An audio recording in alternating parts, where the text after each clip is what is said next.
Hi, I'm Maria Öström. I'm from Additive's AdWorks team, and I'd like to share my experience with you who's new into additive or looking into moving into additive in the medical device industry.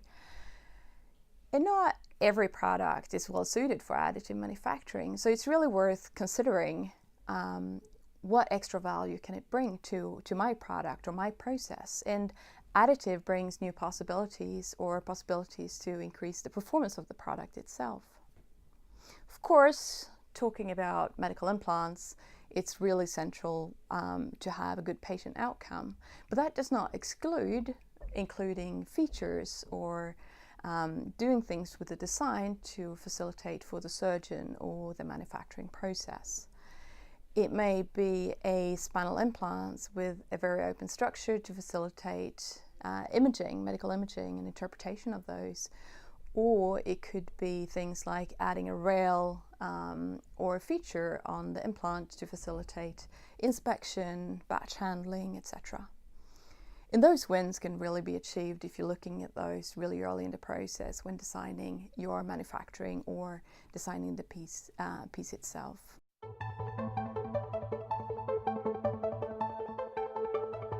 And further that, with additive manufacturing and powder bed fusion, like EBM and DMLM, you have a rough surface, and you can really use that for the implant itself. In EBM, you have that raw rough surface to increase initial fixation.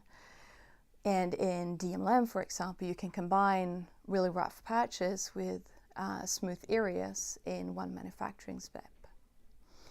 And at Additive, we're experts at those technologies. We're in EBM, we're in DMLM, we're in BinderJet, and we can really help with the selection of the technology to find suitable for your process and your product.